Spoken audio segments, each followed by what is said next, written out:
Salut la team Moment Auto, bienvenue pour une petite vidéo. Cette vidéo est destinée pour toi qui débute le detailing. Il y a des petites cachettes dans l'intérieur d'une voiture où passer. Il faut vraiment nettoyer dans ces petits endroits parce que voilà, ça démontre votre professionnalisme. Ça va vous distinguer des autres.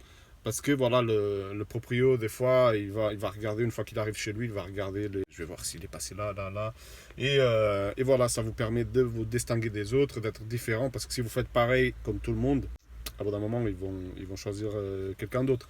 Je vais parler que de l'intérieur et après je ferai une autre vidéo pour l'extérieur. N'hésite pas, si tu as aimé la vidéo, like, partage. Abonne-toi à ma chaîne YouTube Moment Auto Detailing. C'est une chaîne de petites astuces, des petits tutos. J'essaie des produits, des machines. Dites-moi en commentaire si vous voulez des techniques, des astuces. Je peux vous aider peut-être. Donc voilà, je vous montre ça et je vous dis à bientôt. Là, c'est une Audi A5, non Q5, excusez-moi, S-Line. Donc il y a beaucoup de cachettes. Les Audi sont, voilà, mais des petits coins comme ça. Donc il faut bien faire dans ces petits coins là, avec les boutons là. Il faut toujours faire avec un petit pinceau pour accéder vraiment aux tout petits endroits.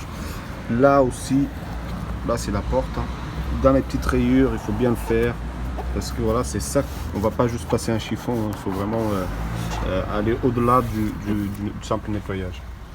Les grilles d'aération, très important hein, de le faire aussi.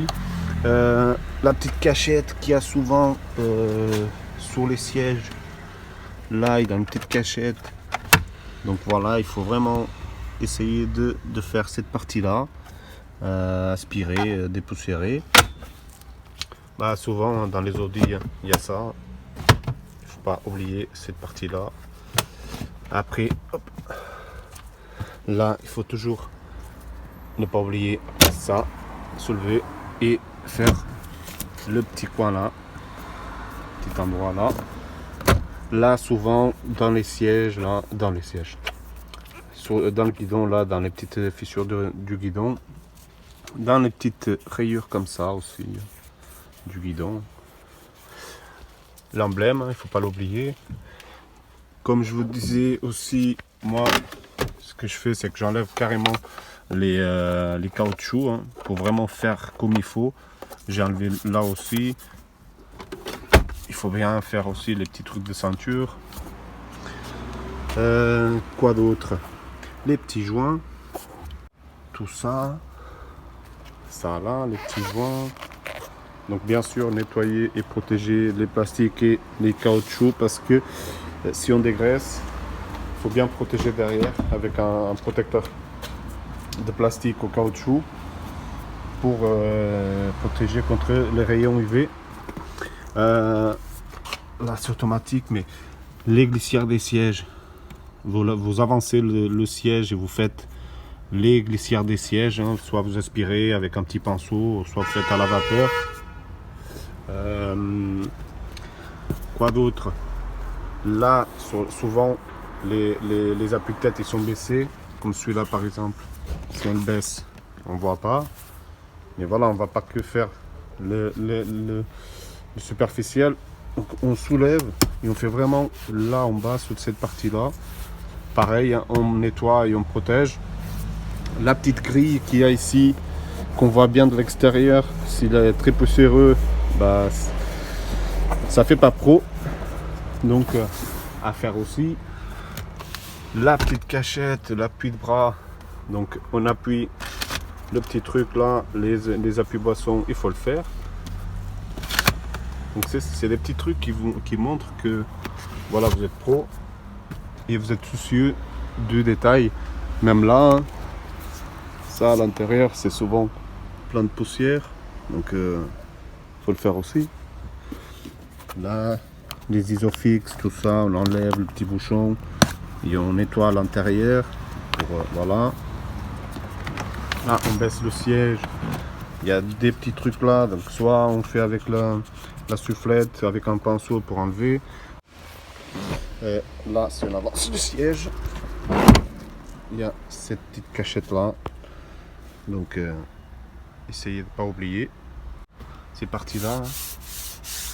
Faites pas gaffe, hein, là je suis en train de nettoyer la voiture, mais il faut bien faire ces parties-là, c'est très poussiéreux des fois. Les petites ceintures, des fois là, les petites rayures, ils sont plein de poussière. Donc un petit coup de APC et un petit pinceau pour le faire. Ce qui concerne le coffre, moi je fais toujours ça, je soulève les petits trucs et je fais toujours au pinceau avec un petit APC. Là aussi, le petit bouton, on l'ouvre et on fait vraiment à l'intérieur. Quoi d'autre? Ça, obligé de le faire. La partie où il y a la roue de secours, normalement, il faut bien sûr le faire. Nettoyer, aspirer, dépoussiérer. Hein. Ce coin-là aussi. Voilà, parce que c'est des petits endroits où souvent quand on débute, on ne sait pas, on oublie des choses. Voilà, c'est au début on va oublier des choses, hein, c'est sûr et certain, parce que voilà, on pense pas au tout. Même là-dedans, à l'intérieur, petite coup de soufflette, après ça fait propre. Bon bah après je parle pas des entrées de porte, mais voilà, quand on fait les entrées de porte, bien faire tout le contour, tous les petits joints avec un petit pinceau pour vraiment accéder à tous les recoins. Bah, la boîte à gants, ça c'est obligé de le faire. Soit on enlève tout ce qu'il y a dedans, on met dans un petit sac. Mais s'il y a beaucoup de choses aussi, voilà, si le propriétaire ne veut pas qu'on touche, on tient les trucs et on donne un coup de soufflette, juste pour enlever vraiment la poussière. Voilà, ça fait pro. Ce que je disais, bah là, quand on soulève, il y a toujours des poussières dedans. Là aussi, pareil, il y a une petite cachette, donc il faut bien le faire. Tout ce qui est les enceintes, vous vaporisez un petit peu d'APC, vous vaporisez et un petit coup de pinceau. Et ensuite, soit vous aspirez, soit vous soufflez avec la soufflette pour vraiment enlever toute la poussière qui est dans les trous, parce que ça fait des violences quand la voiture elle est sec. Moi, je fais aussi les joints de porte, bien comme il faut, soit à la vapeur, soit un petit pinceau avec un APC. Là, on oublie souvent, par exemple, c'est souvent comme ça, donc il faut toujours penser à voir si ça se pousse, parce que là, c'est toujours plein de poussière. Donc voilà, c'est l'extrême. Moi, je vais à l'extrême, moi, je vais au détail quand je fais du detailing. Par exemple, là, les boutons, on les tourne et on fait aussi, tu vois, là, c'est sale, là, c'est propre. Donc, tu vas faire ça, et nettoyer, et voilà. Des petits endroits où il faut regarder, parce que quand on demande 150 € au client pour nettoyer l'intérieur, il faut bien justifier cette somme. C'est que vraiment, on nettoie tout, on protège tout contre les rayons UV, contre le frottement. Voilà, donc le cuir, pareil, il faut bien le dégraisser, protéger avec des conditionnateurs. Les plastiques, pareil, il faut dégraisser et protéger avec des protections plastiques. Les joints des entrées de porte, pareil, il faut dégraisser et protéger pour éviter le déchirement du caoutchouc. Donc voilà, j'espère que ça vous a plu. Si vous voulez une partie extérieure, n'hésitez pas, dites-le en commentaire. Mais pour l'intérieur, voilà, si vous faites déjà ça, c'est très très bien.